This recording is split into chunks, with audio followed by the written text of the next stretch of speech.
Chat બોક્સમાં link share કરી દીધી છે લાઈવ સ્ટ્રીમિંગની. યસ પ્રભુજી.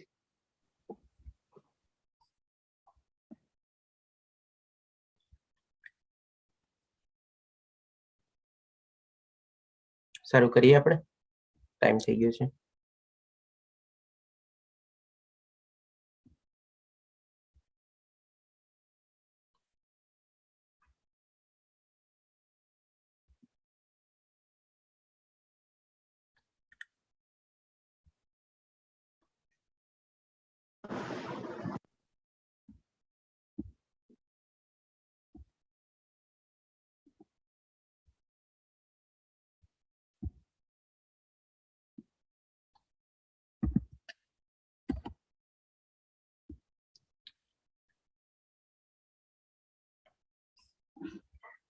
ओम नमो भगवते वासुदेवाय.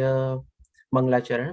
वंदेहम श्रीगुरो श्रीयुतपदकमलं श्रीगुरुन् वैष्णवानं च श्रीरूपं साग्रजातं सहगण रघुनाथन्वितं तं सजीवं साद्वैतं सावधूतं परिजन सहितं कृष्ण चैतन्य देवं श्री राधा कृष्ण पादान सहगण ललिता श्री विशाखान्विता च. श्रीला प्रभुपाद ने जय. श्री राधा गोविंद ने प्रणाम. नमो विष्णुपदाय कृष्णपृष्ठाय भूतले श्रीमते भक्तिवेदांत स्वामिने इति नामिने. नमस्ते सरस्वती देवे गौरवाणी प्रचारिणे निर्विशेष शून्यवादी पाश्चात दिशतारिणे. जय श्री कृष्ण चैतन्य प्रभु नित्यानंद श्री अद्वैत गदाधरा श्रीवासदि गौर भक्त वृंद. हरे कृष्ण कृष्ण कृष्ण हरे हरे हरे राम राम राम हरे हरे. श्रीला प्रभुपाद की जय. श्री राधा गोविंद ने प्रणाम.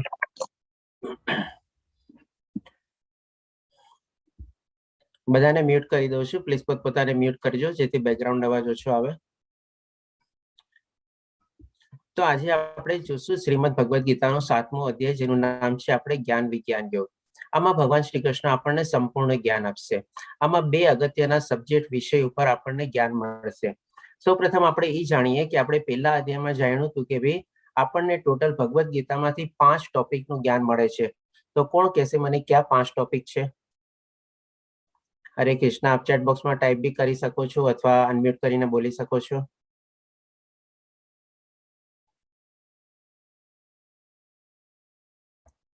હરે કૃષ્ણ.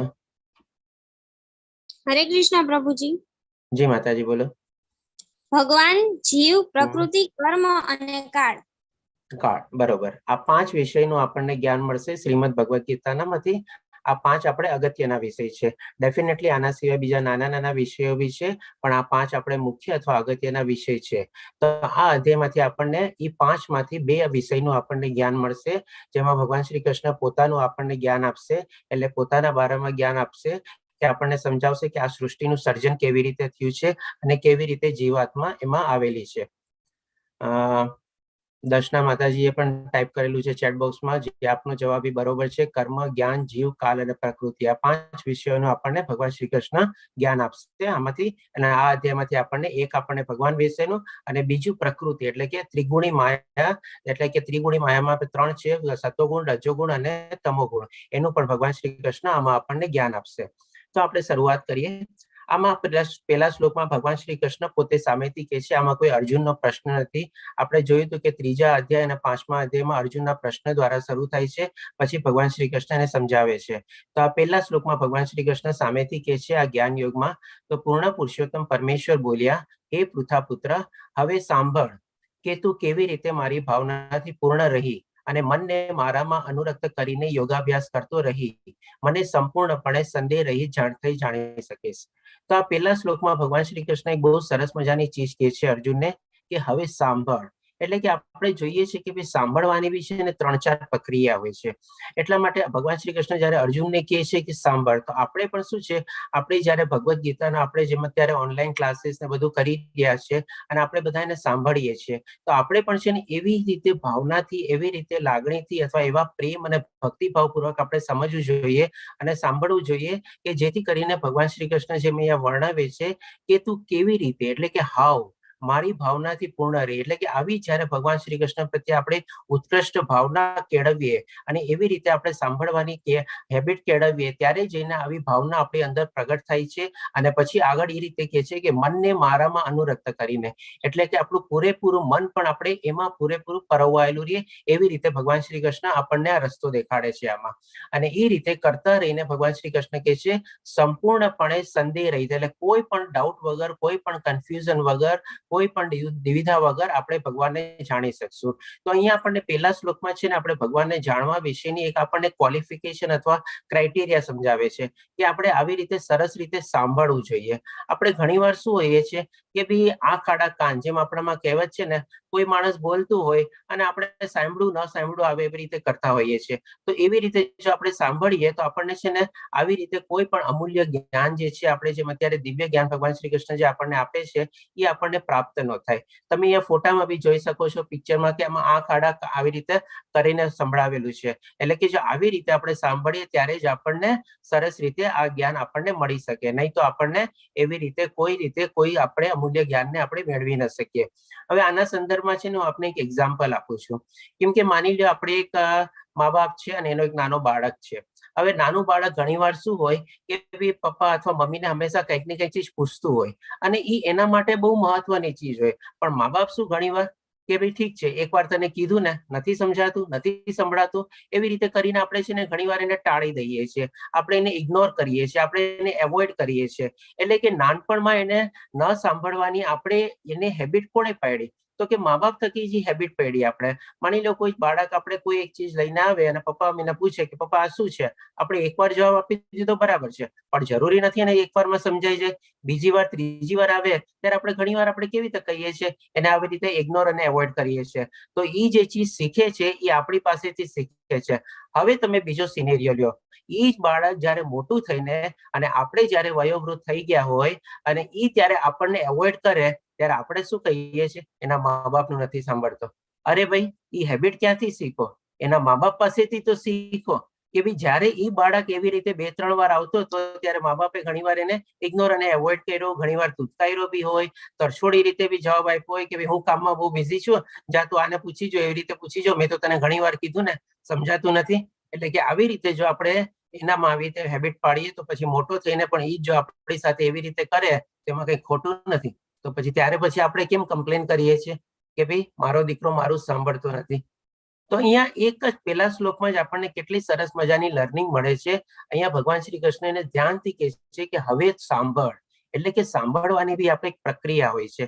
નોર્મલી 3 થી 4 પ્રકાર હોય છે સાંભળવાની. આને કહેવાય આપણે નોર્મલી એટેન્ટિવ લિસનિંગ, એટલે કે આપણે એકદમ ધ્યાનપૂર્વક આપણે ચીજ સાંભળવાની. બીજું ઘણીવાર હોય છે આપણે ઇગ્નોર્ડ લિસનિંગ, એટલે કે આપણે સાંભળ્યું ના સાંભળ્યું કરતા હોઈએ. અને ઘણીવાર આપણે એને કહીએ સિલેક્ટિવ લિસનિંગ, એટલે કે આપણે કોઈ માણસ પોતાનું મંતવ્ય કે વ્યક્તિત્વ વ્યક્ત કરતું હોય અને એમાંથી આપણને જે કામનું હોય ને એ આપણે ધ્યાનથી સાંભળીએ.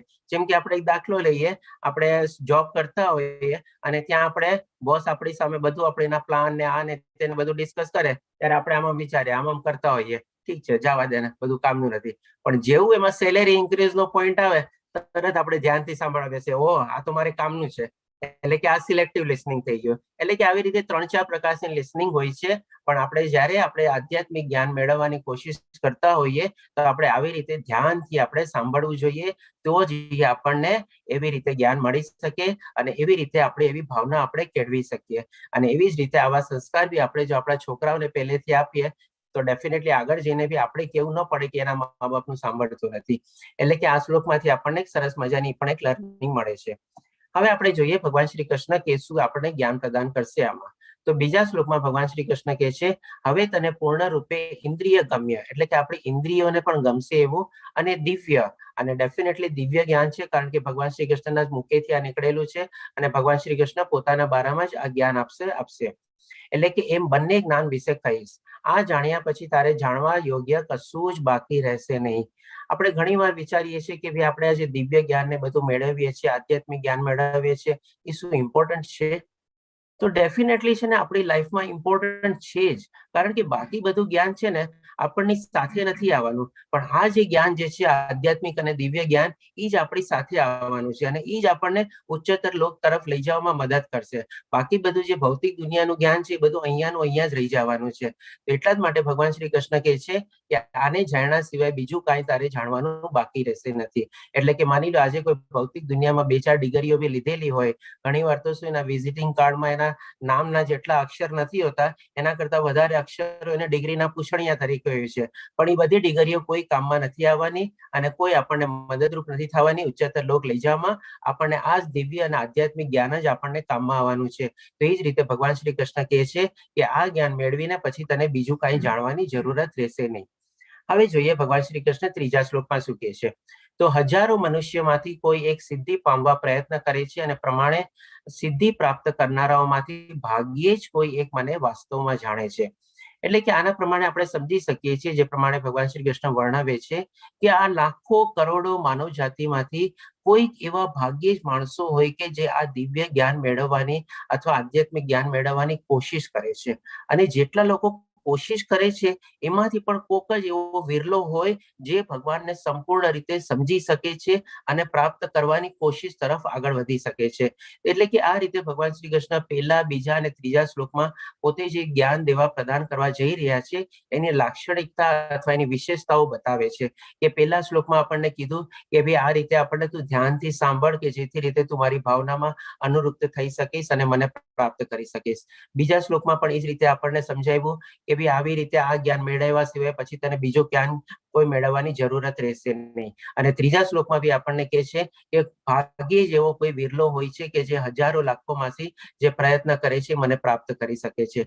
હવે તમે સમજી શકો છો આ જ્ઞાનનું કેટલું બધું ઇમ્પોર્ટન્સ છે, કારણ કે ભગવાન શ્રી કૃષ્ણે 1, 2, 3 શ્લોકમાં આ પ્રમાણે ઇમ્પોર્ટન્સ બતાવ્યું. તો આ રીતે જયારે અર્જુનને કહે છે ત્યારે શું છે, આપણે એક સરસ મજાની આપણે ગુરુની લાક્ષણિક છે કે ભાઈ જે જ્ઞાન પોતે પ્રદાન કરવા જઈ રહ્યા હોય પહેલા એનું ઇમ્પોર્ટન્સ બતાવો, એની લાક્ષણિકતા બતાવવાની કે જેથી કરીને શિષ્યની એ જ્ઞાન મેળવવામાં ઇન્ટરેસ્ટ પડે, વધારે ને વધારે એની ઉત્કૃષ્ટતા થાય અથવા તો પોતે ઈચ્છા થાય કે આ જ્ઞાન મેળવી લઉં. હવે ડેફિનેટલી જયારે આવી રીતે ભગવાન શ્રી કૃષ્ણ લાક્ષણિકતા વર્ણવે છે તો આપણને પણ ઈચ્છા થાય, અરે આ એવું જ્ઞાન છે કે આને જાણ્યા સિવાય મારે કે જાણવાની ઈચ્છા નહીં રહી, અથવા એવું સરસ જ્ઞાન છે કે ભાગ્યે જેમાં કોઈ પાસ થાય છે, જેમાં સક્સેસ રેશિયો ઓછો છે, અથવા તો કોઈક એવો વિરલો જેમાં મને પ્રાપ્ત કરી શકે છે. તો ડેફિનેટલી આપણને પણ એવી ઈચ્છા અંદરથી થાય કે આ જ્ઞાન તો મારે મેળવવું જરૂરી જ છે અને આ જ્ઞાન જો મેળવી લઉં તો મારો બી ઉદ્ધાર થઈ શકે. તો એવી જ રીતે ભગવાન શ્રી કૃષ્ણ લાક્ષણિકતા અને ઇમ્પોર્ટન્સ બતાવીને પછી હવે આગળ વધે છે. તો ચોથા શ્લોકમાં બતાવે છે ભગવાન શ્રી કૃષ્ણ પૃથ્વી, જળ, અગ્નિ, વાયુ, આકાશ, આ 5 ચીજ અને પછી કે છે 3 ચીજ મન, બુદ્ધિ તથા અહંકાર, એ 8 મારી વિભિન્ન ભૌતિક શક્તિઓ છે. એટલે કે આ અધ્યાયમાં ભગવાન શ્રી કૃષ્ણ એની જે 3 શક્તિ હોય છે, ભગવાનની જે શક્તિ છે, આપણે માર્જિનલ પોટેન્સી, ઇન્ટરનલ પોટેન્સી અને એક્સટર્નલ પોટેન્સી, અથવા તો આપણે એને ગુજરાતીમાં બી કહી શકીએ કે બાહ્ય શક્તિ, આંતરિક શક્તિ અને મધ્યસ્થ શક્તિ, એ 3 શક્તિનું ભગવાન શ્રી કૃષ્ણ આપણને વર્ણવશે અને આપણને બતાવશે કે કઈ કઈ શક્તિ દ્વારા કેવી રીતે આ બ્રહ્માંડનું સર્જન થયેલું છે. તો સૌ પ્રથમ પહેલા ભગવાન શ્રી કૃષ્ણ ભૌતિક શક્તિઓ વિશે કહે છે, એટલે કે ભૌતિક શક્તિઓ એટલે કે બાહ્ય શક્તિ અથવા તો એક્સટર્નલ પોટેન્સી. તેમાં ભગવાન શ્રી કૃષ્ણ કહે છે કે પૃથ્વી, જળ, અગ્નિ, વાયુ અને આકાશ, આ 5 ચીજને આપણે આપણી અલગ અલગ ઇન્દ્રિયો દ્વારા આપણે જાણી શકીએ છીએ, જોઈ શકીએ છીએ, સાંભળી શકીએ છીએ અને સમજી શકીએ છીએ. અને ડેફિનેટલી જેમ કે આપણે જે સિક્વન્સમાં આપેલું છે, પૃથ્વીને આપણે 5 ઇન્દ્રિયોથી આપણે જોઈ શકીએ છીએ. જેમ કે આપણે પૃથ્વીને નિહાળી શકીએ છીએ, દેખાય છે આપણને, એનો અવાજ બી હોય છે. આજે તમે પૃથ્વીમાં જેમ કે કંઈક ટક ટક કરો તો તમને અવાજ આવશે, એટલે કે તમારી કાનની ઇન્દ્રિય બી એમાં જોડાયેલી છે. પછી ડેફિનેટલી ભૂમિને અથવા પૃથ્વીને તમે ટચ કરી શકો છો, અડી શકો છો, એટલે એ પણ એમાં જોડાયેલી છે. પછી આપણે શું છે કે ભાઈ સૂંઘી, એટલે કે ભાઈ પૃથ્વીમાંથી, જમીનમાંથી પણ એક જાતની સુગંધ હોય છે, જે આ જ અધ્યાયમાં ભગવાન શ્રી કૃષ્ણ કહે છે પૃથ્વીની અથવા ધરતીની અથવા જમીનની સુગંધ પણ હું જ છું, એવી રીતે વર્ણવે છે. અને પછી આપણે કઈ 5મી ઇન્દ્રિય બાકી રહી એમાં, કોણ કહેશે મને? આપણે જોઈ લીધી, આપણે સાંભળી લીધી પૃથ્વીને, ત્રણેન્દ્રિય. હા, ચાખવાની ઇન્દ્રિય આપણી જીભ બાકી રહી. તો ડેફિનેટલી તમે જ્યારે જોજો માટીને બી ઘણી વાર આપણે ચાખીએ છીએ, આપણે એની માટીને બી આપણે ક્યારેક લઈએ જીભમાં તો એમાં પણ એક ટાઈપનો સ્વાદ હોય છે. એટલે કે પૃથ્વીની સાથે આપણે આપણી પાંચે પાંચ ઇન્દ્રિયને આપણે કનેક્ટ કરી શકીએ છીએ. ઘણી વાર તો આપણે પ્રસાદી રૂપે બી ઘણી વાર આપણે એનો અંશ તરીકે આપણે લઈએ છીએ. પછી આવે છે જળ. તો જળમાં પછી આપણી એક ઇન્દ્રિય કપાઈ જાય છે. કઈ ઇન્દ્રિય કપાઈ જાય છે? કોણ મને કહેશે? જળને આપણે આપણી 4 ઇન્દ્રિયો દ્વારા આપણે કરી શકીએ. એક ઇન્દ્રિયમાં બાકાત રહે છે. કઈ વાળી? કોણ કહેશે મને? એને સૂંઘી ન શકીએ. જળને સૂંઘી ન શકીએ, વાત બરાબર છે. કારણ કે જળનો છે ને ઓરિજિનલી કોઈ સ્મેલ હોતી નથી. જે પ્રમાણેની તમે એમાં નાખો, જેમ કે માની લો તમે રોઝ વોટર નાખ્યું તો તમને ગુલાબ જળની સ્મેલ આવે. માની લો કોઈ તમે ગટરમાંથી પાસ થતા હો તમને ગંદી સ્મેલ આવે. પણ જે એકદમ શુદ્ધ જળ હોય એને પોતાની કોઈ સ્મેલ હોતી નથી. એટલે કે ઈ આપણે પછી નાકની ઇન્દ્રિય છે એ એમાંથી બાકાત થાય છે. બાકી 4 ઇન્દ્રિયથી આપણે એને જાણી શકીએ. પછી આવે અગ્નિ. અગ્નિમાં 2 ઇન્દ્રિય બાદ થઈ જાય. પછી આપણે કઈ 3 ઇન્દ્રિયથી આપણે એને સમજી શકીએ? કોણ કહેશે મને? ખાવાનું પચાવે છે. કઈ 3 ઇન્દ્રિયથી આપણે અગ્નિને જોઈ શકીએ અથવા સમજી શકીએ? આંખ અને ત્વચા. આંખથી જોઈ શકીએ. આંખથી જોઈ શકીએ, બરાબર છે. સ્પર્શ પછી એટલે હાથથી ત્વચાથી આપણને ગરમ અથવા ઠંડી છે, તાપ કેટલો છે એ આપણને સમજાય, બરોબર છે. અને ત્રીજી કઈ ઇન્દ્રિય અગ્નિ સાથે આપણે જોડી શકીએ?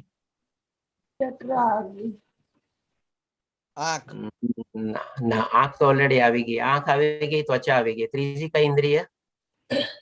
તો કે આપણું નાક ને આપણે જોડી શકીએ. તમે જોજો ક્યાંય બી આગ લાગી હોય, એની સ્મેલ આવે ને, સ્મેલ થી તમને ખબર પડી જાય કે કોઈ જગ્યાએ ક્યાંક જલતું લાગે છે, ક્યાંક આગ લાગી છે, ક્યાંક બળતું હોય એવું લાગે છે.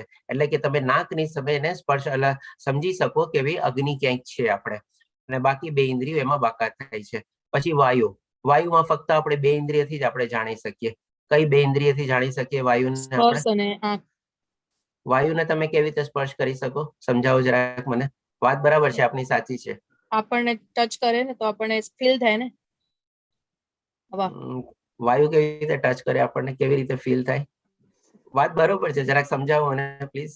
મતલબ હવા આવે તો આપણને એનું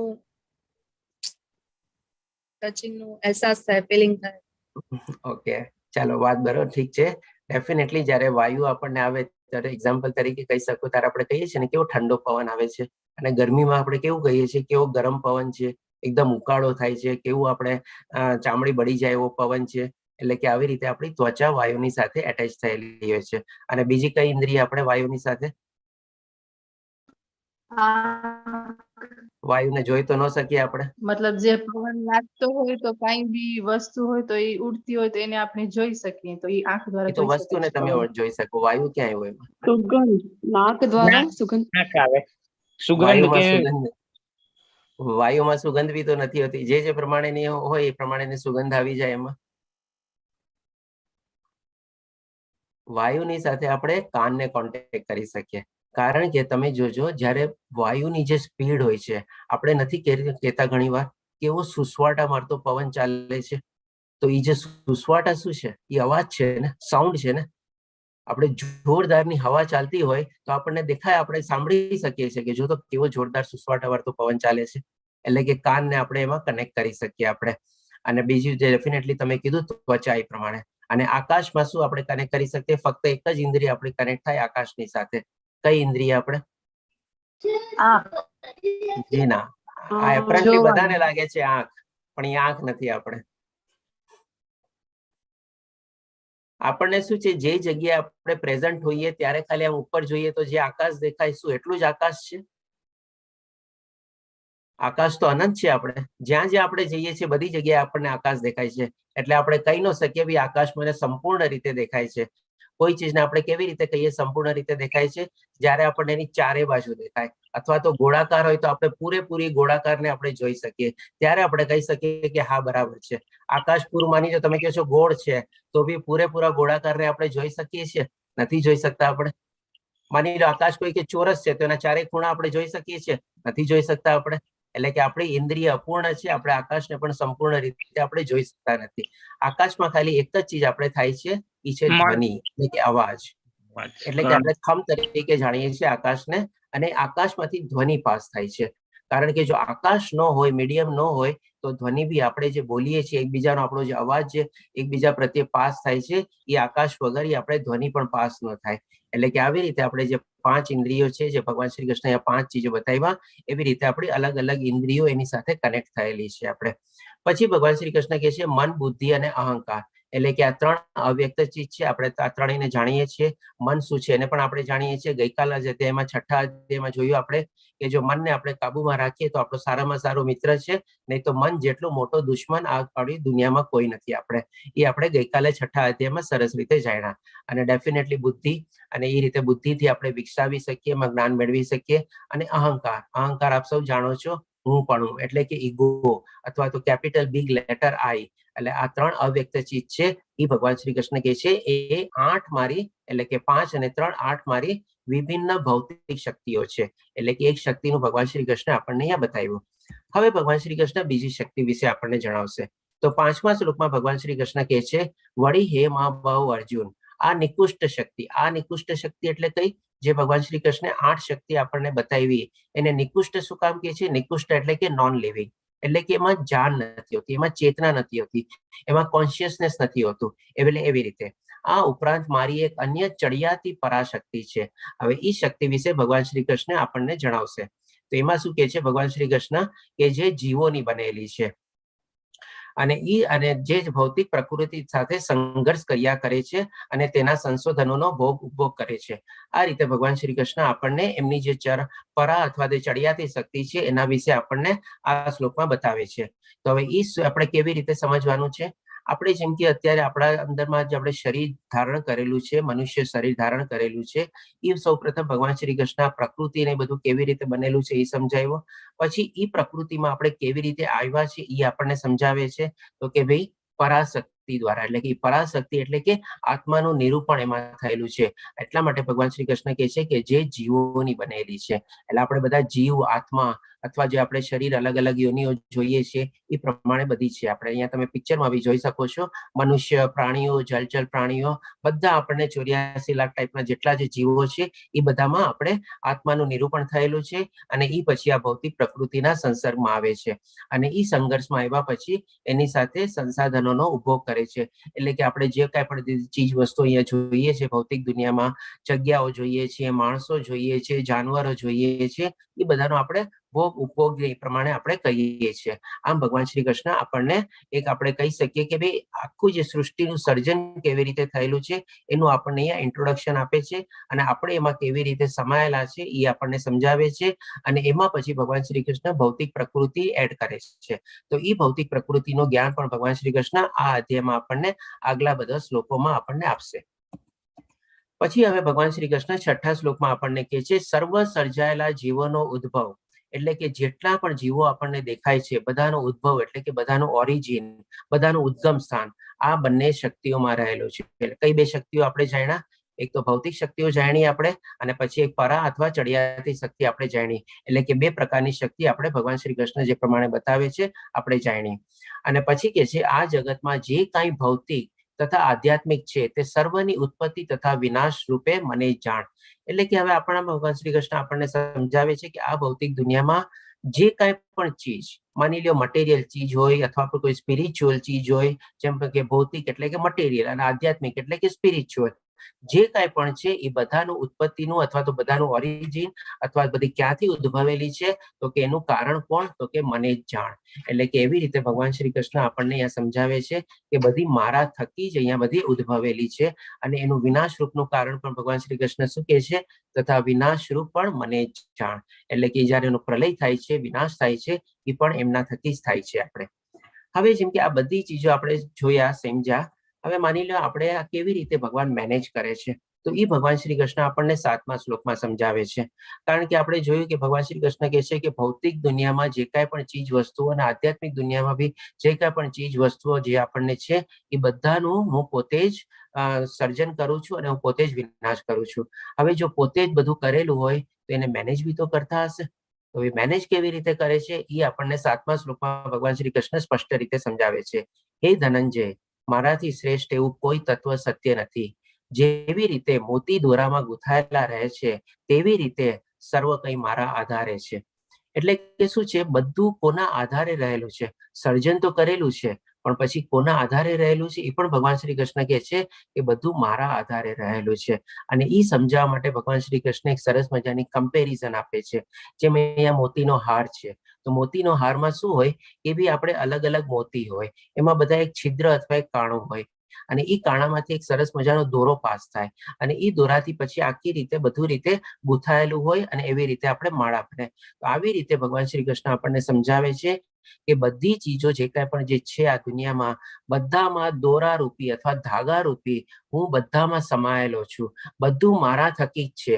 અને એ કમ્પેરિઝન આપીને કહે છે કે હું એને ધારણ કરેલું છે. પછી જેમ આપણે મોતીની માળામાં આપણે ગળામાં કેમ ધારણ કરીએ અને ગળાના ટેકે આપણે મોતીની માળા ટકેલી હોય, તો એવી જ રીતે આ જે કાંઈ પણ ચીજ વસ્તુ બધી બનેલી છે એવી રીતે ભગવાન શ્રી કૃષ્ણ એમાં ધાગા રૂપે પરોવાયેલા છે, અને એવી રીતે પોતે ધારણ કરે છે અથવા એવી રીતે બધાને સંભાળે છે. આના સંદર્ભમાં એક આપણે હજી એક દાખલો લઈએ, પ્રેક્ટિકલ દાખલો. માની લો આપણા ઘરમાં એક કબાટ હોય. હવે એ કબાટમાં કેટલી બધી ચીજો હોય, આપણે અગણિત ચીજો હોય, એમાં નાની તિજોરી જેવું બી હોય, બધું હોય. આપણે બધી ચીજો કેવી રીતે સરસ રીતે સંભાળીને રાખીએ. નીચા ડ્રોવરમાં આપણે કોઈક નાના કપડા રાખીએ, મોટા ડ્રોવરમાં કોઈક આપણા મોટા અગત્યના કપડા રાખીએ, ડ્રેસીસ રાખીએ, સાડી રાખીએ કે શર્ટ રાખીએ કે બ્લેઝર રાખીએ, એવું બધું રાખીએ ને. અલગ અલગ રીતે કેવી રીતે આપણા કબાટમાં બધું ગોઠવેલું હોય. તિજોરીમાં આપણી કિંમતી ચીજો હોય, સોના ઝવેરાતો હોય, પૈસા પૈડા હોય. તો આવી જ રીતે પણ ભગવાન શ્રી કૃષ્ણ જે કાંઈ પણ એમણે બધુંથી સર્જિત થયેલું છે એ બધાને પણ સરસ રીતે ગોઠવીને, સંભાળીને અને એવી રીતે ધારણ કરીને એમના આધારે બધું ટકેલું છે, એવી રીતે આપણને અહીંયા સમજાવે છે. હવે આપણે આગળ જોઈએ. ભગવાન શ્રી કૃષ્ણ આપણને 8, 9, 10 અને 11 આ 4 શ્લોકમાં આપણને કહેશે કે હું ક્યાં ક્યાં કેવી રીતે મોજૂદ છું, અથવા મારી હાજરી આપ કેવી રીતે અનુભવી શકો છો. તો સૌ પ્રથમ ભગવાન શ્રી કૃષ્ણ 8મા શ્લોકમાં કહે છે, હે કુંતી પુત્ર અર્જુન, હું પાણીમાં સ્વાદ છું. આજે આપણે જોઈએ છીએ કે જે આપણે પાણી પીએ છીએ, આપણે કેવા આપણા ઘરમાં કહેવત બી છે કે ભાઈ ઘાટના પાણી બદલાય અથવા તો સ્વાદ બદલાય. તો હવે જેમ કે આપણે માની લો એક જગ્યાએ રહેતા હોઈએ, ત્યાં પાણી પીતા હોઈએ, ક્યાંય ફરવા જઈએ અને બીજી જગ્યાએ ત્યાંનું પાણી આપણે પીએ, તો આપણને ઘણીવાર પાણીનો સ્વાદ ફેર લાગે છે કે નહીં? આપણે નોર્મલી કહીએ છીએ અહીંયાનું પાણી બરાબર લાગે છે, આમ ઠીક છે, આ લાઈટ છે પાણીનો સ્વાદ કેવો મીઠો લાગે છે. અને ક્યાંક આપણને બીજો અનુભવી થાય, અહીંયાનું પાણી થોડું ભારી છે, પાણી પચાવવું થોડું મુશ્કેલ છે, આપણે નથી કહેતા? તો હવે એ પાણીનો સ્વાદ ક્યાંથી આવ્યો? કોઈએ વિચાર્યું છે આજની તારીખમાં? તો ભગવાન શ્રી કૃષ્ણ પોતે કહે છે, હું પાણીમાં સ્વાદ છું. આજે કોઈ પાણીમાં સ્વાદ નાખવા ગયું છે? બોલો.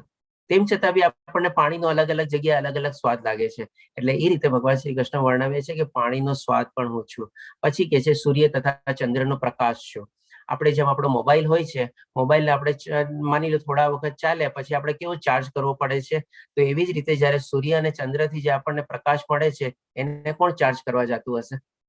આપણે ક્યારે વિચાર્યું છે? ડેઈલી સવારે સૂરજ ઉગે છે, પાછો રાતના ચંદ્રનો પ્રકાશ મળે છે આપણને, પાછો બીજે દિવસે સૂરજ મળે છે, તો શું એ ઓવરનાઇટમાં ચાર્જ થતો હશે સૂર્ય?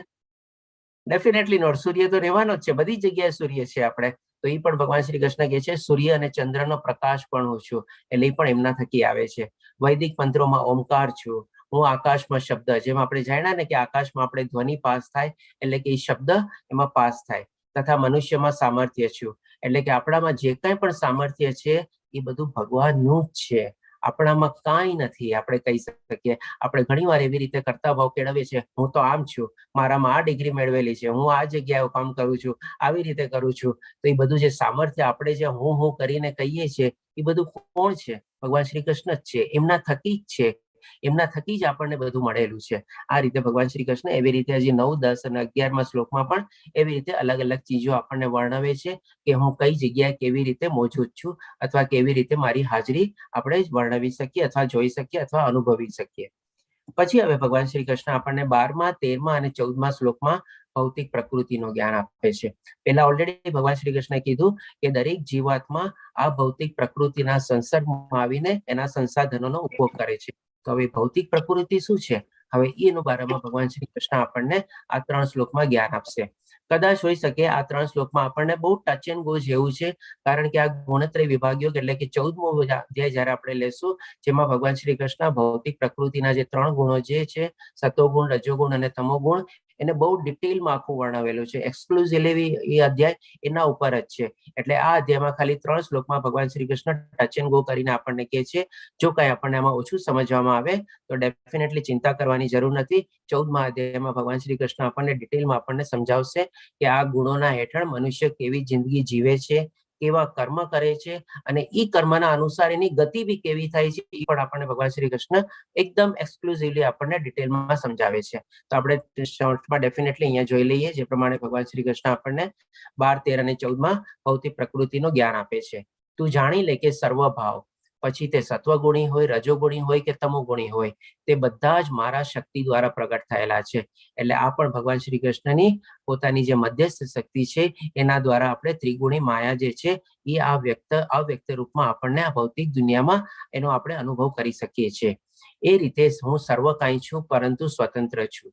હું ભૌતિક પ્રકૃતિના ગુણોને આધીન નથી, બલકે તેઓ મારે આધીન છે, કારણ કે ભગવાન શ્રી કૃષ્ણ જ એમના રચયિતા છે અને એ ભૌતિક પ્રકૃતિના હેઠળ આવતા નથી, એ એના નિયંત્રણ હેઠળ છે નહીં, પરંતુ ભગવાન શ્રી કૃષ્ણ એના નિયંતા છે, એટલે કે એ એને કંટ્રોલ કરે છે ત્રિગુણી માયાને. આપણે પછી 13મા શ્લોકમાં ભગવાન શ્રી કૃષ્ણ કહે છે 3 ગુણો એટલે કે સત્વ, રજ અને તમોગુણ દ્વારા મોહ પામેલું આ સમગ્ર જગત ગુણાતીત તથા અવિનાશી એવા મને જાણતું નથી.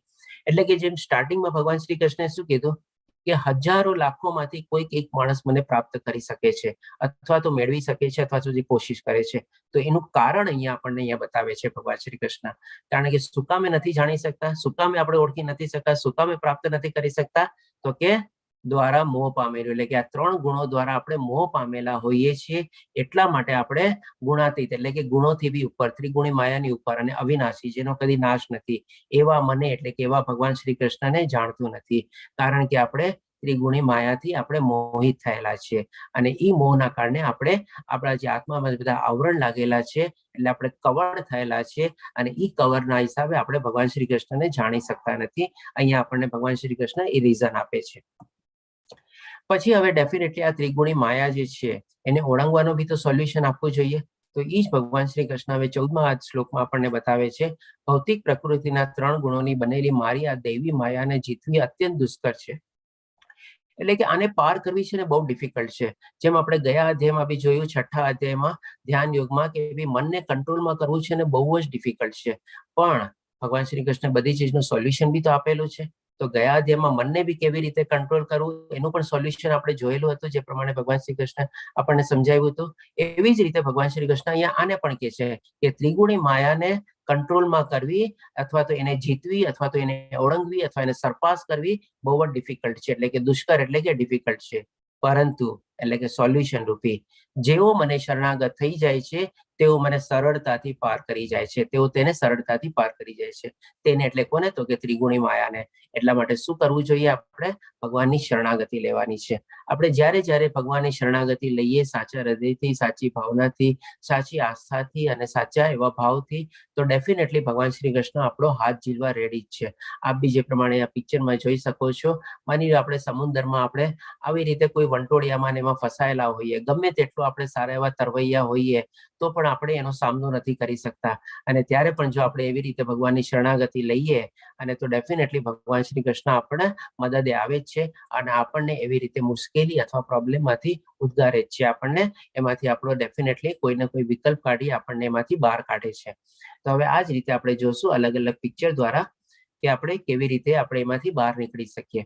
પછી 15મા શ્લોકમાં હવે ભગવાન શ્રી કૃષ્ણ કહે છે કે 4 લોકો, એટલે કે ભગવાન શ્રી કૃષ્ણ 4 પ્રકારના માણસોને વર્ણવશે કે જે લોકો ભગવાન શ્રી કૃષ્ણમાં વિશ્વાસ નથી કરતા, અને એ લોકો ભગવાન શ્રી કૃષ્ણની શરણાગતિ બી નથી લેતા, અને ભગવાન શ્રી કૃષ્ણની ભક્તિ બી નથી કરતા, અને એમને માનતા બી નથી. તો હવે 15મા શ્લોકમાં જે 4 પ્રકારના માણસો વર્ણવે છે એ આપણે જોઈએ. એટલે કે જે મનુષ્યો તદ્દન મૂર્ખ છે. સૌથી પહેલી કેટેગરી કઈ? તો કે મૂર્ખ છે. મૂર્ખ કેવી રીતે? કે જેને આ બધી કોઈ ચીજનું જ્ઞાન નથી, એને ભગવાન શ્રી કૃષ્ણ મૂર્ખ તરીકે વર્ણવે છે. પછી બીજું કોણ કે છે? તો કે જેઓ મનુષ્યમાં અધમ છે. અધમ એટલે કે શું? નીચલી અથવા લોએસ્ટ ટુ લોએસ્ટ કેટેગરીમાં હોય એવી રીતે. આજની તારીખમાં બી આપણે જોઈએ છીએ ઘણા બધા એવા લોકો આદિવાસી અને એવી પ્રજા હોય છે કે જેમને આ બધી ચીજનું કોઈ જ્ઞાન હોતું નથી. આપણે પોતાનું ખાલી શરીર કેવી રીતે ઢાંકવું એ પ્રમાણેનું જ જ્ઞાન હોય છે અને એ પણ પૂરેપૂરું હોતું નથી. એટલે આને ભગવાન શ્રી કૃષ્ણ મનુષ્યમાં અધમ તરીકે વર્ણવે છે. પછી ત્રીજી કેટેગરી વર્ણવે છે કે જેમનું જ્ઞાન માયા વડે હરાઈ ગયું છે. એટલે કે માની લો થોડું ઘણું આવું જ્ઞાન હોય, આધ્યાત્મિક જ્ઞાન, પણ એ પણ શું માયા? માયા કઈ માયા? તો કે ત્રિગુણી માયા. એટલે કે ત્રિગુણી માયાના હિસાબે એમાં એ પ્રવૃત્ત થાય છે અને જે થોડું ઘણું જ્ઞાન હતું એ પણ એનું હણાઈ ગયું અથવા તો હરાઈ ગયું અથવા તો લુપ્ત થઈ ગયું અથવા તો ગાયબ થઈ ગયું. જે થોડું ઘણું મેળવ્યું હતું એ પણ આસ્તે આસ્તે એમાંથી ગુમ થઈ જાય છે. અને ચોથી કેટેગરી ભગવાન શ્રી કૃષ્ણ બતાવે છે અને જેઓ અસુરોની નાસ્તિક પ્રકૃતિ ધરાવનારા છે.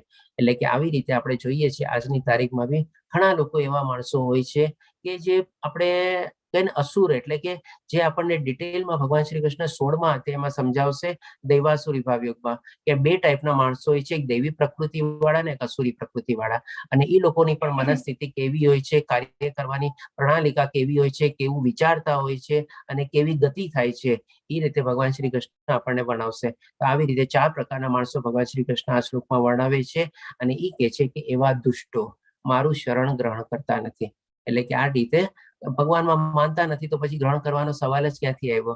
એટલે કે આવી રીતે ભગવાન શ્રી કૃષ્ણ 4 પ્રકારના માણસો વર્ણવે છે કે જે ભગવાનને શરણાગતિ લેતા નથી અને એમાં વિશ્વાસ બી ધરાવતા નથી.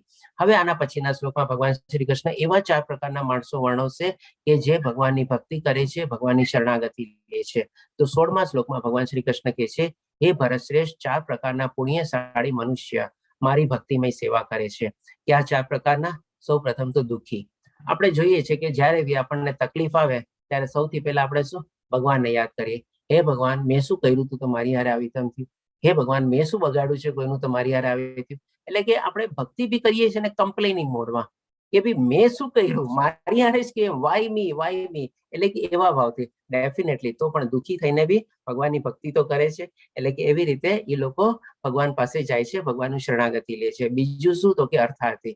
એટલે કે અર્થાર્થી એટલે શું? તો કે ભાઈ પોતાની કંઈક ને કંઈક ઈચ્છા ને તૃપ્ત કરવા માટે હોઈ શકે, ઇન્દ્રિય તૃપ્તિ માટે હોઈ શકે, એના શરીર સુખ માટે હોય, કાંઈ બી હોય. હે ભગવાન, હું તમારી અત્યારે પ્રાર્થના કરું છું, મને આ મળી જાય તો હું તમને આટલા નાળિયેર ધરાવીશ અથવા તો આ જગ્યાએ તમારી પૂજા કરીશ, આની માનતા માનીશ, એવી રીતે. એટલે કે કંઈક ને કંઈક શું ફળ મેળવવાની ઈચ્છાથી. એટલે કે જઈને ભગવાનને બી લાલચ આપે કે ભગવાન આવી રીતે મારું થઈ જશે ને તો હું આવી રીતે સુખી અને આવી રીતે એમ થઈશ. એટલે એને અર્થાર્થી કહેવાય. એટલે કે પોતાના મતલબ માટે ભગવાન પાસે જાય છે. પછી ત્રીજી કેટેગરી કઈ? તો કે જિજ્ઞાસુ. જિજ્ઞાસુ એટલે કે શું? ક્યુરિયોસિટી. એટલે કે જેને ઈચ્છા થાય છે અંદરથી કે ભાઈ હું કોણ છું, હું ક્યાંથી આવેલો છું, મારું ઉદ્ગમ સ્થાન શું છે, હું એની સાથે કેવી રીતે જોડાયેલો છું, મારું જીવનનું લક્ષ્ય શું છે. આવી બધી જ્યારે એને મનમાં ઈચ્છાઓ થાય ત્યારે પછી આપણે ભગવાનની શરણાગતિ લે છે અને ભગવાનના બારામાં જ્ઞાન મેળવવાની કોશિશ કરીએ છીએ. આપણે જેમ કે અત્યારે બધા સરસ મજાનો આપણે ઓનલાઈન કોર્સ કરી રહ્યા છે અને લગભગ 7 લાખથી વધારે ભક્તો લોકોએ લાભ લીધેલો છે. તો આપણે એટલીસ્ટ આ કેટેગરીમાં આપણે પોતાની જાતને મૂકી શકીએ કે આપણે ચાલો જિજ્ઞાસા તો થઈ કે ચાલો આ જ્ઞાન મેળવવાની કોશિશ તો કરીએ આપણે. અને એવી જ રીતે બી જેમ જેમ આપણે આગળ વધશું, અત્યારે લેવલ 1, 2, 3, 4 બધા ચાલે છે. આપ ડેફિનેટલી અત્યારે લેવલ 1માં છો તો એના પ્રમાણે આપ લેવલ 2, 3, 4માં બી આપણી રીતે આગળ વધી શકો છો અને આપણી આધ્યાત્મિક જર્ની આપ આગળ વધારી શકો છો. અને પછી હવે ચોથી કેટેગરી કે છે જે પરમ સત્યના જ્ઞાનની શોધમાં છે. એટલે કે જેને આ બધું જ્ઞાન છે, હવે જ્ઞાન મેળવીને પછી એના જીવનનું એકમાત્ર લક્ષ્ય શું હોય છે? તો કે પરમાત્માની પ્રાપ્તિ. એટલે કે એવા લોકો પણ ભગવાનની ભક્તિ કરે છે અને ભગવાનને શરણે જાય છે. એટલે કે આ રીતે આપણે 4 કેટેગરી સમજ્યા. અલગ અલગ ટાઈપના લોકો જે છે જે ભગવાનની શરણાગતિ લે છે અને ભગવાનને માને છે. અને આના પહેલાના શ્લોકમાં આપણે જાણ્યું કે 4 લોકો ભગવાનની શરણાગતિ લેતા નથી અને ભગવાનમાં માનતા નથી. તો હવે આપની સામે એક પિક્ચર આવશે, એમાં આપ મને કહેજો કે બધા લોકો કયા કયા ભાવથી ભગવાનની શરણાગતિ લીધેલી છે. સૌથી પહેલું પિક્ચર છે, એમાં કેવી રીતે છે કયો મને? ગજેન્દ્ર છે, બરોબર. ક્યાં ભાવથી જાય છે? ભગવાનને કેવી રીતે યાદ કરે છે? દુઃખીમાં. ડેફિનેટલી, કારણ કે એનો પગ મગરમચ્છના મોઢામાં છે, એ તકલીફમાં છે. ડેફિનેટલી ગજેન્દ્ર મહારાજની એક અલગ સ્ટોરી બી છે, આપણે પછી ક્યારેક લેશું. પણ અત્યારે એટ ધેટ પર્ટિક્યુલર મોમેન્ટ એ તકલીફમાં હતો, એટલે દુઃખી હતો, એટલે કે ભગવાનને યાદ કરે છે. પછી આ બીજું પિક્ચર છે, એનું છે દ્રૌપદી કેવી રીતે યાદ? એ દુઃખમાં જ કરે છે. બરાબર. કેવી રીતે? શેમાં યાદ કરે છે ભગવાન? આત્મભાવમાં. દુઃખ ભાવ. દુઃખ ભાવમાં, બરોબર. એટલે ઈ પણ તકલીફમાં હતી એટલે ભગવાનને યાદ કરે છે. પછી આ ફોટો કોનો છે? સુખદેવજી હા, મહારાજ સુખદેવ મહારાજ, આપણે જેમના ગર્ભમાં હતા ઈ. અને આ છે આપણે કોણ? ભગવાન શ્રી કૃષ્ણ પોતે છે. અને આ એમના પાછળ પિતા એટલે કે વ્યાસ મુનિ છે. તો આ ક્યાં કેટેગરીમાં આવે છે? કેવી રીતે ભગવાનને યાદ કરે છે સુખદેવ મહારાજ? જ્ઞાની. જ્ઞાની, ડેફિનેટલી. ઈ જ્ઞાની હતા, એને પૂર્ણ જ્ઞાન હતું. ઈ જાણતા હતા કે હું આ ભૌતિક દુનિયામાં આવીશ તો હું ફસાઈ જઈશ. અનેક વર્ષો સુધી એની માતાના ગર્ભમાં રહે છે અને બહાર નીકળતા નથી. પછી જયારે ભગવાન શ્રી કૃષ્ણની સામે પ્રગટ થાય છે અને કહે છે કે ભાઈ તમને આ ત્રિગુણી માયાનો કોઈ પ્રભાવ નહીં પડે, આ પ્લીઝ કૃપા કરીને ગર્ભમાંથી બહાર આવો. ત્યારે પછી સુખદેવ મહારાજ બહાર આવે છે અને પ્રગટ થાય છે. અને આ પિક્ચર કોનું છે આપણે અહીંયા? પ્રહલાદ આ પરીક્ષિત મહારાજ. પરીક્ષિત મહારાજ કેવી રીતે જાય છે ભગવાનના શરણે? જિજ્ઞાસુ, બરાબર. કેવી રીતે જિજ્ઞાસુ? કારણ કે એને ઓલરેડી 7 દિવસનો ટાઈમ મળેલો હતો કે 7 દિવસમાં કૃત્ય થવાનું છે. એ 7 દિવસમાં મોક્ષ અને મુક્તિ પામવા માટે, ભગવાન માટે જ્ઞાન મેળવવા માટે આગળ વધે છે. અને સુખદેવ ગોસ્વામી એમને જ્ઞાન આપે છે. અને આ કોનો ફોટો છે અહીંયા? ધ્રુવ મહારાજ. ધ્રુવ મહારાજ. તો ધ્રુવ મહારાજ કેવી રીતે ગયા હતા ભગવાનનું શરણ લે છે? અર્થાર્થી, બરોબર. અર્થાર્થીમાંથી પછી, હા બરોબર. કોણ બોલ્યું આ? જિગ્નેશ પ્રભુ. ઓકે, ધન્યવાદ પ્રભુજી. પહેલા અર્થાર્થી તરીકે જાય છે. શું કામે? તો કે ભાઈ એના જે પિતા હતા એમના ગોદીમાં એમને બેસાડતા નહોતા. એમની જે 2 માતા હતી, સુનતિ અને સુરુચિ, એમાં એની સાવકી માતાનો પુત્ર હતો એટલે એને લાયક નહોતા કરતા, એટલે એને ગોદીમાં બેસવાની ના પાડે છે. ત્યારે ધ્રુવ મહારાજ એવું વિચારે છે કે હું પણ એવું મોટું રાજ્ય પ્રાપ્ત કરું, એટલે કે એ પ્રાપ્ત કરવાનીથી લઈને ભગવાનની શરણાગતિ લે છે. પણ જયારે 6 મહિનાની કઠોર તપસ્યાના અંતે 5 વર્ષની ઉંમર હતી જયારે એમની, અને એ કઠોર તપસ્યાના અંતે એમને સમજાઈ જાય છે કે ભાઈ ભગવાન મળી જાય એનાથી વધારે શું મળવાનું. એટલે કે અર્થાર્થીમાંથી પછી ત્યારે જ્ઞાનીમાં કન્વર્ટ થઈ જાય છે. તેમ છતાં પણ ભગવાન શ્રી કૃષ્ણ દયાળુ છે અને એને ધ્રુવ લોક તરીકે એમને ભેટ તરીકે આપે છે. અને આ અહીંયા કોનો ફોટો છે આપણે? હનુમાનજી.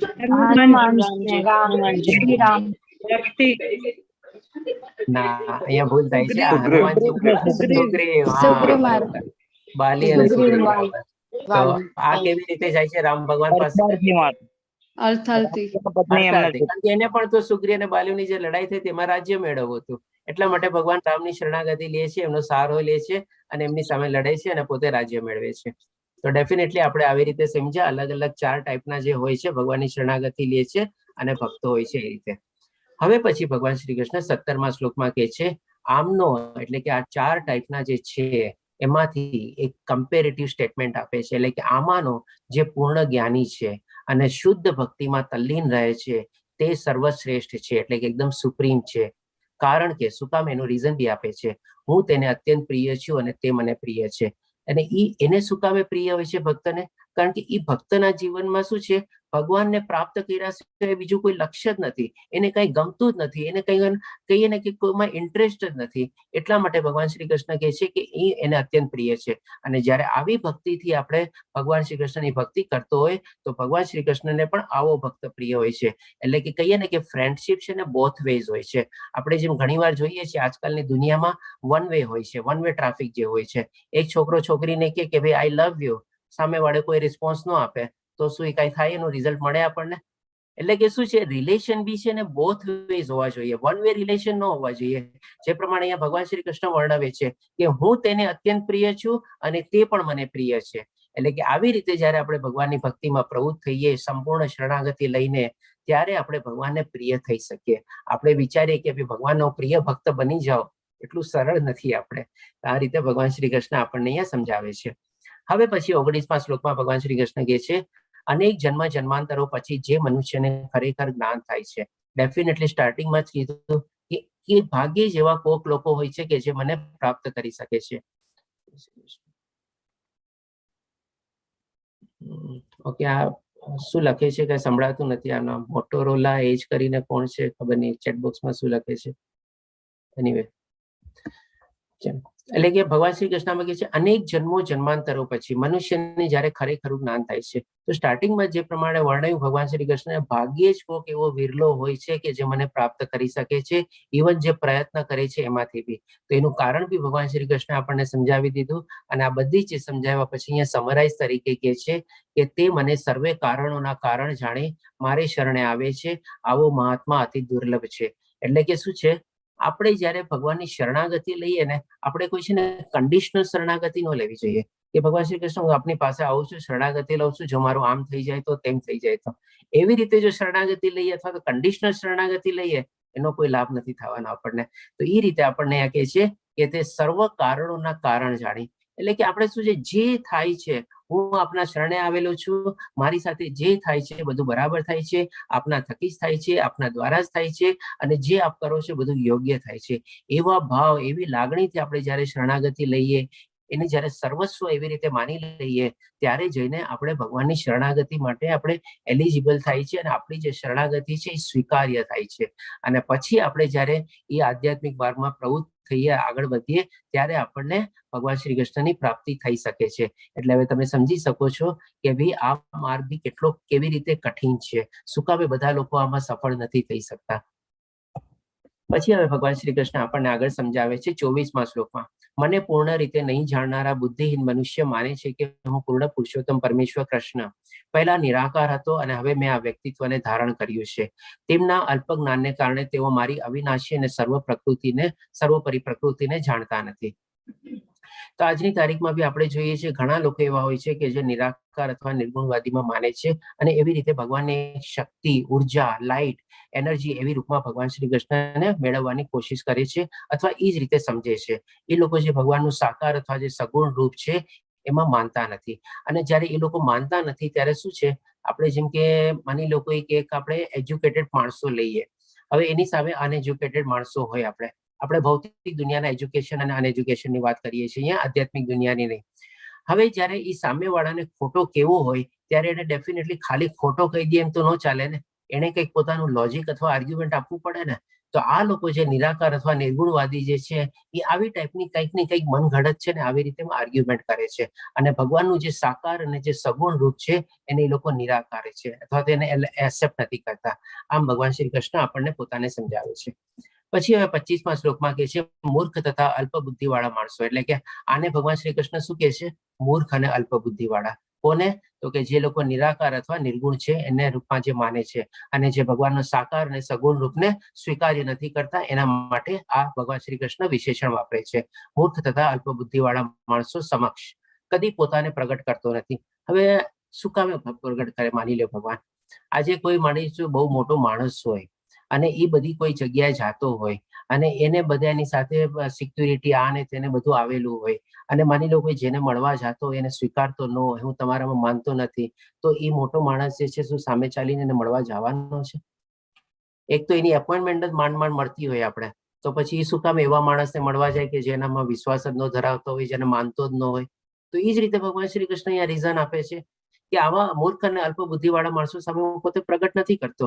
તેમની માટે હું મારી અંતરંગ શક્તિ દ્વારા એટલે કે પોતાની ઇન્ટરનલ પોટેન્સી દ્વારા, શક્તિ દ્વારા આવૃત કરું છું. આવૃત એટલે કવર્ડ કરું છું અને તેથી તેઓ જાણતા નથી કે હું અજન્મા અને અવિનાશી છું. એટલે કે ભગવાન શ્રી કૃષ્ણ ક્યારેય જન્મતા નથી, જે આપણે ચોથા અધ્યાયમાં ભગવાન શ્રી કૃષ્ણ વર્ણવે છે કે હું પ્રગટ થાઉં છું અથવા અવતરું છું. અને બીજું શું? તો કે અવિનાશી છું, એટલે ક્યારેય વિનાશ થતો નથી. એટલે કે આવી રીતે ભગવાન શ્રી કૃષ્ણ એવા લોકોની સામે પણ પોતાને પ્રગટ કરતા જ નથી અને પોતાને એવી રીતે દેખાડતા બી નથી. પછી હવે 26મા શ્લોકમાં ભગવાન શ્રી કૃષ્ણ કહે છે, હે અર્જુન, પૂર્ણ પુરુષોત્તમ પરમેશ્વર તરીકે હું જે કંઈ ભૂતકાળમાં થયેલું કે વર્તમાનમાં થઈ રહ્યું છું અને જે હવે થવાનું છે તે બધું જ જાણું છું. હવે આના સંદર્ભમાં હું આપને પૂછીશ કે એવા ક્યાં બે શ્લોક આપણે બીજા અધ્યાયમાં એક શ્લોક જોયેલો હતો અને ચોથા અધ્યાયમાં બી એક શ્લોક જોયેલો હતો જેમાં ભગવાન શ્રી કૃષ્ણ આવી રીતે વર્ણવે છે અર્જુનને? કોણ કહેશે મને? બહુનાની જન્માની રીતે કહે છે ને કે મારા ને તારા અનેક જન્મો થયા છે. બરોબર, એકદમ બરોબર બોલ્યા. અને હજી એક શ્લોક છે આપણે બીજા અધ્યાયનો 11મો શ્લોક યાદ કરો, જે તમે આપે કીધું એ ચોથા અધ્યાયનો શ્લોક હતો જ્યારે અર્જુન ભગવાન શ્રી કૃષ્ણને પૂછે છે કે ભાઈ કેવી રીતે થયું કે તમે આ જ્ઞાન પેલા સૂર્ય ભગવાનને આપ્યું, પછી વિવાસોને આપ્યું, પછી મનુને આપ્યું, એટલે કે ઈશ્વાકુને આપ્યું, એવી રીતે જીર્ણાની વંશાંશી વાળો પ્રભુજી. ના માતાજી, બીજા અધ્યાયનો 11મો શ્લોક છે. અશોચાનન્ય શૌચસ્વ એવું કઈ એક શ્લોક છે ને હા. પ્રભુજી? બરોબર, એ વાત છે. હા, જેમાં ભગવાન શ્રી કૃષ્ણ આત્મજ્ઞાન શરૂઆત કરે છે. એમાં પહેલો શ્લોક જ લે છે, 11મો શ્લોક, કે તને અત્યારે જે બધા સામે દેખાઈ રહ્યા છે અથવા હું અને તું છો, એવું નથી કે પેલા નહોતા, આજે જે છે, અને એવું બી નથી કે ભવિષ્યમાં બી નહીં હોય. તો કોણ કહી શકે? આવું સ્ટેટમેન્ટ કોણ ક્યારે આપી શકે? જ્યારે કોઈ ત્રિકાળ જ્ઞાની હોય ત્યારે જ કહી શકે ને. એના વગર કેવી રીતે કહી શકે અર્જુનને કે ભાઈ આ જે બધા તને દેખાય છે રાજા મહારાજો અને ક્ષત્રિય બધા જે પેલા બી થઈ ગયા અને ભવિષ્યમાં બી થશે, કેવી રીતે કહી શકે? અને ડેફિનેટલી જે પ્રમાણે આપણે ચોથા અધ્યાયનો શ્લોક કીધો એ રીતે ક્યારે કહે છે કે ભાઈ તારા અને મારા અનેક જન્મો થઈ ચુક્યા છે, જે તું જાણતો નથી પણ હું જાણું છું. અને એ જ ચીજ ભગવાન શ્રી કૃષ્ણ અહીંયા 7મા અધ્યાયમાં 26મા શ્લોકમાં આવી રીતે આપણને કહે છે, એકદમ સ્પષ્ટ રીતે. ત્યારે આપણને ઇનડાયરેક્ટલી વેમાં મળેલું હતું. અહીંયા કહે છે કે હું જે કે ભૂતકાળમાં થયેલું વર્તમાનમાં થઈ રહ્યું છું અને હવે જે થવાનું છે એ પણ હું જાણું છું, અને હું સર્વ જીવોને જાણું છું, પરંતુ મને કોઈ જાણતું નથી. એટલે કે આવી રીતે ભગવાન શ્રી કૃષ્ણ સ્પષ્ટ કરે છે કે પોતે ત્રિકાળ જ્ઞાની બી છે. પછી હવે 28મા શ્લોકમાં ભગવાન શ્રી કૃષ્ણ કહે છે, જે મનુષ્ય પૂર્વ જન્મના તથા આ જન્મના પુણ્ય કર્મો કર્યા છે અને તેમના પાપ કર્મો સમૃદ્ધ નષ્ટ થયા છે, તેઓ મોહના ધંધોથી મુક્ત થઈને થઈ જાય છે અને મારો સેવામાં દ્રઢ નિશ્ચયપૂર્વક પરોવાય છે. એટલે કે આ શ્લોક દ્વારા છે ને ભગવાન શ્રી કૃષ્ણ આપણને એલિજિબિલિટી કન્ડિશન સમજાવે છે કે આપણે કેવી રીતે ભગવાનની સેવા કરી શકીએ, કેવી રીતે ભગવાનના ભક્તિમાં આપણે પરોવાઈ શકીએ. તો અહીંયા આપણને છે ને 2 થી 3 કન્ડિશન મળે છે. સૌ પ્રથમ શું કે જે મનુષ્ય પૂર્વ જન્મના, એટલે કે આગલા જન્મમાં એવા કોઈ પાપ કર્મો કર્યા હશે કે જે આપણા સમુદાય એનું ફળ આપણે કાં તો ભોગવી લીધું છે અથવા તો માફ થઈ ગયા છે, તથા આ જન્મના પુણ્ય કર્મો અને એની સાથે સાથે એડ થયેલા હોય આ જન્મ જે આપણને મળેલો છે એમાં પણ જો આપણે એવા કોઈ પુણ્ય કર્મ કર્યા હોય તો, અથવા સારા કર્મ કર્યા હોય તો. અને પછી કહે છે કે જેમના પાપ કર્મો સમૂળગા નષ્ટ થઈ ગયા છે, એટલે કે આ જન્મ અને આગલા જન્મ બધાના પાપ કર્મો જ્યારે સંપૂર્ણ રીતે નષ્ટ થઈ જાય ત્યારે ભગવાન શ્રી કૃષ્ણ શું કહે છે, તેઓ મોહના દ્વંદ્વોથી મુક્ત થઈ જાય છે. એટલે કે શેનો મોહ? તો કે આ ભૌતિક દુનિયાના મોહ, ત્રિગુણી માયાના હેઠળનો મોહ. એવા બધા જે મોહના લીધે જે દ્વંદ્વો હોય છે, દ્વંદ્વો એટલે કે શું? હંમેશા ડ્યુઆલિટી રહે, કરું કે ન કરું, મેળવું કે ન મેળવું, જાઉં કે ન જાઉં, મેળવવું કે ન મેળવવું, જવું જોઈએ કે ન જવું, યોગ્ય અયોગ્ય. એટલે આવા બધા હંમેશા દ્વંદ્વો આપણા મનમાં રહેવાના જ છે જ્યાં સુધી આપણે ત્રિગુણી માયાના પ્રભાવ હેઠળ હોઈએ છીએ. અને એનાથી મુક્ત ક્યારે થઈએ છીએ આપણે? ડેફિનેટલી જ્યારે આપણા બધા પાપ કર્મો ને બધા આપણા નષ્ટ થઈ ગયા હોય ત્યારે. અને મારો સેવામાં દ્રઢ નિશ્ચયપૂર્વક પરોવાઈ જાય છે. એટલે કે આ રીતે આપણને એલિજિબિલિટી કન્ડિશન મળી. જો આવી રીતે આપણે આપણા પુણ્ય કર્મો હોય અથવા પાપ કર્મો નષ્ટ થઈ ગયા હોય તો આપણને આ બધા મોહમાંથી આપણે નીકળી શકીએ, આપણને જ્ઞાન મળી શકે. અને એ જ્યારે જ્ઞાન મળે ત્યારે આપણે ભગવાનની સેવામાં અથવા ભગવાનની ભક્તિમાં એકદમ દ્રઢ નિશ્ચયપૂર્વક આપણે એમાં આગળ વધી શકીએ છીએ. એના વગર આપણે આગળ જ નથી વધી શકતા. આપણે છે ને ઘણીવાર આપણે કહેવાતી ભક્તિને બધું કરીએ છીએ, પણ એમાં શું આપણે દ્રઢતાપૂર્વક આપણું હંમેશા મન એમાં લાગેલું હોય છે? તમે પોતાની જાતને ઘણીવાર આપણે પ્રશ્ન કરજો. આપણે જયારે માળા બી કરતા બેઠા હોય છે તો આપણું મન ક્યાં કેટલી બધી જગ્યાએ ભટકતું હોય છે. તો શું એ માળા ભગવાન સુધી પહોંચવાની છે? Definitely not. તો પછી જ્યાં સુધી આપણા મનમાંથી આવા બધા દ્વંદ્વો ને બધું નહીં જાય ત્યાં સુધી આપણે સરસ રીતે ભગવાનની સેવા અને ભક્તિ કરી જ નથી શકવાના. જે કરીએ છીએ આપણે કહીને સો કોલ્ડ છે, આપણે પોતાની જાતને એક જાતનું છેતરવા જેવું થાય છે. આપણે એના વગર આપણે થઈ જ ન શકીએ. આ શ્લોક દ્વારા આપણે સમજી શકીએ. પછી હવે 30મા શ્લોકમાં અંતિમ શ્લોક છે અને આ એક બહુ અગત્યનો શ્લોક છે, કારણ કે આ શ્લોકથી આપણે આગલો અધ્યાય જે 8મો અધ્યાય જે છે અક્ષર બ્રહ્મ યોગ આપણે શરૂઆત થશે, જેમાં શરૂઆતમાં જ અર્જુન ભગવાન શ્રી કૃષ્ણને 8 પ્રશ્ન પૂછે છે. તો આપણે એ શ્લોક જોઈએ સૌથી પહેલા. એટલે કે જે મનુષ્ય મને, એટલે કે પરમેશ્વરને મારી પૂર્ણ ચેતનામાં રહીને મને જગતનો, એટલે કે આખા સૃષ્ટિનો, દેવોનો, એટલે કે જેટલા દેવી દેવતાઓ છે બધાનો, તથા યજ્ઞની સર્વ પદ્ધતિઓનો નિયામક સમજે છે. એટલે કે બધું એમના થકી જ છે. આપણે પોતે જેટલા ટાઈપના 84 લાખ ટાઈપના જીવો છે બધા ઇન્ક્લુડિંગ બધા દેવી દેવતાઓ બધા એમના નિયંત્રણ હેઠળ છે. એટલે શું કીધેલું છે? નિયામક છે. એટલે કે ભગવાન શ્રી કૃષ્ણ એમને કંટ્રોલ કરે છે. તેઓ પોતાના મૃત્યુ સમયે પણ મને ભગવાન તરીકે જાણી તથા સમજી શકે છે. એટલે કે અહીંયા ભગવાન શ્રી કૃષ્ણ હિન્ટ આપે છે કે માની લો આખી જિંદગી બી આવી રીતે ન કર્યું હોય, પણ ખાલી મરતી વખતે બી જો મને સારી રીતે યાદ કરે તો પણ એ મને જાણી શકે છે અને સમજી શકે છે. હવે આ કેટલું હદે પોસિબલ છે. એટલે આપણે કહીએ ને, ભગવાન શ્રી કૃષ્ણ આપણને એક શોર્ટકટ બતાવે છે અને એક ઇન્સ્ટન્ટ રિઝલ્ટ જેવું બતાવે છે. આખી જિંદગી ભલે જે કર્યું એ કર્યું, પણ જો મરતી વખતે બી તું મને આવી રીતે જાણીશ અને સમજી લઈશ તો પણ તું મોક્ષ પામી શકીશ. પણ એ પોસિબલ છે, અથવા તો પોસિબલ છે તો કેટલી હદે ને કેવી રીતે પોસિબલ છે, એ આપણે આગલો અધ્યાય, જે 8મો અધ્યાય જે છે અક્ષર બ્રહ્મયોગ, આ શ્લોક ઉપરથી જ અર્જુન પછી 8 પ્રશ્ન પૂછશે કે ભાઈ આ કેવી રીતે આપણે જાણી શકે. એમાં જે અગત્યનો પ્રશ્ન છે 8મો પ્રશ્ન છે, જે અર્જુન પૂછે છે કે ભાઈ મૃત્યુ સમયે બી આપને કેવી રીતે જાણી શકાય, મને સમજાવો. તો એનો પણ ભગવાન શ્રી કૃષ્ણ સરસ રીતે જવાબ આપે છે. આ રીતે આપણે અહીંયા 7મો અધ્યાય કમ્પ્લીટ થાય છે. વાંચા કલ્પતરુભ્યશ્ચ કૃપા સિંધુભ્યશ્ચ પતિતાનાં પાવનભ્યો વૈષ્ણવયો નમો નમઃ. હરે કૃષ્ણ કૃષ્ણ કૃષ્ણ હરે હરે, હરે રામ રામ રામ હરે હરે. શ્રીલા પ્રભુપાદ કી જય. શ્રી રાધા ગોવિંદ. મારા ખ્યાલથી સમય સારા થઈ ગયું છે. 5 મિનિટ હજી બાકી છે. જો કોઈ પ્રશ્ન હોય તો આપણે લઈ શકીએ છીએ. હરે કૃષ્ણ.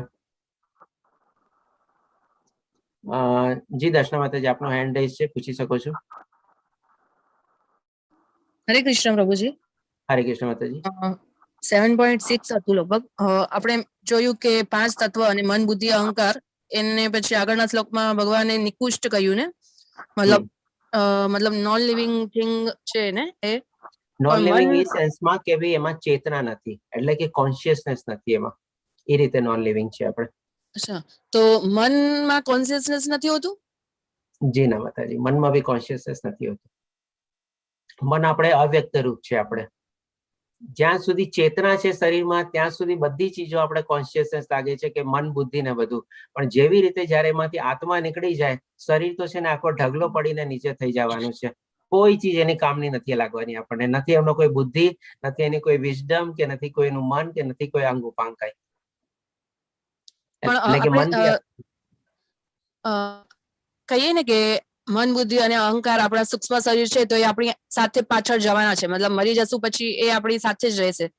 તો એ કેવી રીતના તો પછી પોસિબલ એ છે? કેવી રીતે થાય છે એના, એ સારો પ્રશ્ન છે માતાજી. મન, બુદ્ધિ અને અહંકાર એ આપણી સાથે જાય છે. કેવી રીતે જાય છે એ આપણે સમજીએ. જેમ કે આપણે 8મો અધ્યાય તમે જયારે લેશો ત્યારે એમાં આપણે જાણશું કે ભરત રાજા જે ભાવોથી મરે છે, અથવા તો જેવા જેવા ભાવો એ લોકો મરતી વેળા કેળવે છે, એ બધા ભાવો જે આપણી મનની અંદર જે એકત્રિત થયેલા હોય છે, એ બધા ભાવો જે છે આપણી આત્મા જે છે એની કેરી કરે છે, પોતાની સાથે સાથે લઈ જાય છે.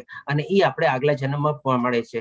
જેવી રીતે ભરત મહારાજ મરતી વખતે હિરણનો ભાવ એમના મનમાં હતો, તો એ ભાવ એના મનમાં રહી જાય છે અને આગલો જન્મ એનો હિરણ તરીકે થાય છે. એટલે કે એવી રીતે આપણે મન દ્વારા કેરી ફોરવર્ડ થાય છે. અને બુદ્ધિ દ્વારા કેવી રીતે, તો કે જે આપણી ભક્તિ માર્ગ હોય, આપણે આધ્યાત્મિક જર્નીમાં આગળ વધતા હોઈએ, એ આપણી જે જ્ઞાન જે છે એ જ્ઞાન ક્યારેય નાશ નથી થતું. ભૌતિક દુનિયાનું બધું જ્ઞાન નાશ થઈ જાય છે. આપણે આગલા જન્મમાં બી આપણે સ્ટાર્ટિંગથી જ ABCD અને એકડેથી બધું ભણવું પડે છે. પણ જે આધ્યાત્મિક જે જ્ઞાન હોય છે ને, આજની તારીખમાં બી આપણે ઘણા લોકોને, એવા બાળકોને જોઈએ છીએ કે જે બધા શ્લોકા પઠન ને બધું એ લોકોને યાદ હોય છે અને સરસ રીતે કરવે છે. તો એ રીતે જે બુદ્ધિમાં જે એનું જ્ઞાન હોય છે, એ પણ આપણી આત્મા જે છે એ નેક્સ્ટ જન્મમાં કેરી ફોરવર્ડ કરે છે. આવી રીતે મન